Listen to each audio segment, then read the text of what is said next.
नमस्कार, मैं कुलदीप पाल, हमारे न्यूज़ चैनल आप सभी का बहुत बहुत स्वागत। तो आज को उत्तर प्रदेश के फतेहपुर डिस्ट्रिक्ट के प्रेमनगर में मौजूद हूँ और मैं मौजूद हूँ संत विनोबा इंटर कॉलेज में उपस्थित हूँ। और यहाँ पे मीटिंग रखी गई है जो कि आज संविधान दिवस है।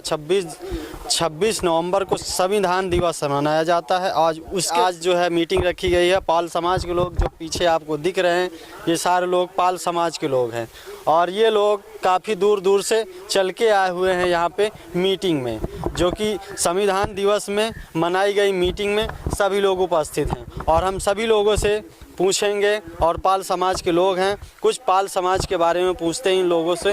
पाल समाज के लिए इतना कुछ करते हैं तो ऐसा नहीं है, पाल समाज को कहीं ना कहीं आगे बढ़ाने का काम भी कर रहे हैं ये लोग। बनाया और मुझे वहाँ धीरे धीरे खींच के लाए। आज मुझे मालूम हो गया है, पढ़े लिखे शिक्षित समाज का सारा मुझे सब कुछ मालूम हो गया है। हमारी समाज बोलना नहीं चाहती, मुंह में ताला गले में माला। ऐसा हो सकता है? नहीं होगा। मुंह खोलना होगा, बोलना होगा। मुंह तब खोलोगे जब आप अपने वजूद को जानोगे, तब ना। सुबह सुबह उठते हो, पाखंड में भी धीरे सीधे शुरू हो जाते हो, नंगे पैर चले जाते हो, एक पत्थर में मूर्ख जानवर की तरीके मोड़ पटक देते हो। अपने बाप को दरवाजे बैठे हुए एक लोटा पानी नहीं देते और पत्थर में मूड़ पटकते हो। बड़ी शर्म की बात है। मेरे बंधुओं, हमें दोस्त और दुश्मन की पहचान नहीं है। मैं समाज का कार्य करता हूँ। 7 साल मुझे कार्य करते हो गए। मैं वो शिक्षित समाज में घुस गया हूँ। अब मुझे भय नहीं लगती। मेरे बंधुओं, जिसके अंदर वजूद और वसूल नहीं है, वो ग्राम सभा का, विधानसभा का नहीं, वो ग्राम सभा का कोई विकास नहीं कर सकता। जब उसको ये नहीं मालूम मेरा परिवार कैसे बोलना चाहिए, परिवार के अंदर वजूद कैसे पैदा करना चाहिए, किसी को मालूम है क्या? यहाँ जीवन जीने का किसी को नहीं मालूम। अभी मास्टर साहब कह रहे थे तीसरा नेत्र होता ही नहीं है। कभी देखा किसी के अंदर? बताया गया, वेद भी बताया गया, 4 वेद बने, 4 युग बने। कौन बनाया?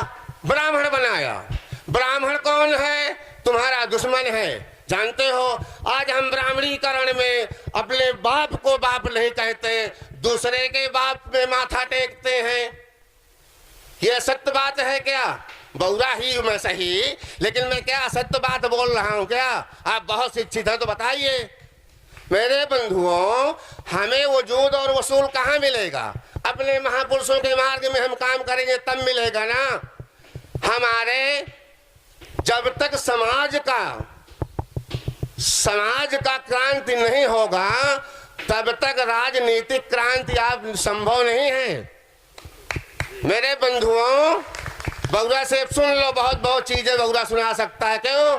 कि किसी ने भर दिया है अंदर, तो मैं क्या करूं? मैं जान गया हूं ना सब कुछ।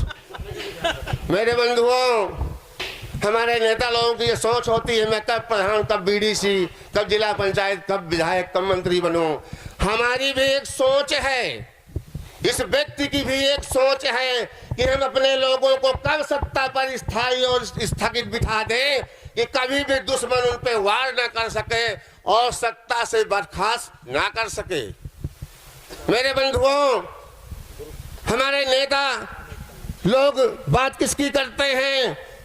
जो 15% होते हैं, और हम बात करते हैं अपने 85% के जो हमारे लोग हैं। हम 15% की क्यों बात करें जब हम 85 खुद हैं? हम उनसे क्यों रासला लें, क्यों मशविरा लें, क्यों बार बार उनके घर जाएं? ये गलत बात है। आपके अंदर जानकारी नहीं, इसलिए आप भय में डूबे रहते हो। आप कभी भी सोचिए तो। मेरे बंधुओं, मुझे कहा भी जा रहा, ज्यादा समय न लिया जाए, लेकिन थोड़ी सी बात मैं और कहूंगा। मेरे बंधुओं, हमारे लोग बोरा लेके जाते हैं, उन्हें चीनी चाहिए। उन्हें वो धुमान्या चीनी कैसे बनती है, चीनी के लिए बंजर खेत को उपजाऊ मिट्टी बनाना होता है, उसको उस पे गन्ना बोना होता है, समय समय पे वो पौधे पे खाद और पानी डालना होता है, कारखाना लगवाना होता है, तब वो गन्ना तैयार होके जाता है तो चीनी बनती। हमारे लोग अगर बगैर बंजर खेत बनाए हुए चीनी पैदा हो सकती है? नहीं हो सकती। मेरे बंधुओं, हमारे समाज के नेता लोग जुगाड़ू काम करते हैं, जुगाड़ लगा के काम करते हैं और अंत में दुश्मन के खेमे में चले जाते हैं।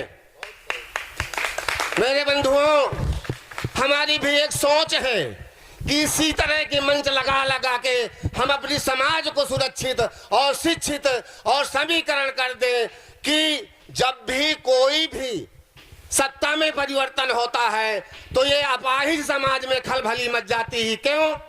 क्योंकि वो सत्ता अपाहिज समाज के ऊपर प्रभावित होती है और जो जाहिर समाज होता है वो समाज सत्ता पे प्रभावित होता है।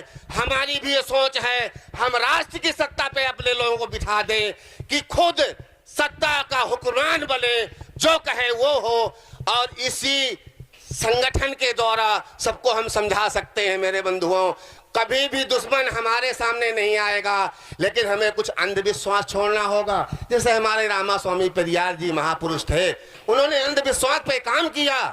उनके घरों के लोगों को ऐसा काम दिया गया कि जैसे भयंकर धूप हो तो हमारे महापुरुष काम करते थे। वो पैदा हुए तमिलनाडु में, इरोटक जिला था। मैं पढ़ा नहीं हूँ लेकिन मैं पढ़ता हूँ, मैं पढ़ लेता हूँ, लिख नहीं पाता। कभी कहीं जाता हूँ, साइन करता हूँ तो लोग कहते हैं क्या कर रहे हो, मैं कहता हूँ भूल गया। भाई नहीं पढ़ा लिखा तो भूल तो जाऊंगा। तो मेरे बंधुओं, वो पखंड पे काम किए। ये जो पत्थर है इनको भर भर के गाड़ियों में चौराहे में आया के अपने लोगों को कहते थे कि देखो पर मैं इस पे जूता की भी वार कर सकता हूँ और डंडे की भी प्रहार कर सकता हूँ, अगर इस पे कोई क्षमता हो तो मेरा हाथ तोड़ डाले, मेरा मुंह तोड़ डाले। ये पखंड है, इसको मत ला दो। लेकिन अरे अपाहिज समाज उसी पखंड को अपना लिया, इसीलिए हम पीछे हैं। नहीं, हम अगुआ के घर के लोग हैं, हम राजघराने के लोग हैं, हम पिछुआ नहीं हैं। ज्यादा ना कुछ बोलते हुए मैं अपनी वाणी को यही विराम देता हूं। मेरे बंधुओं, अंधविश्वास से दूर भागो। जय भारत, जय संविधान, जय विज्ञान, जय बाल समाज।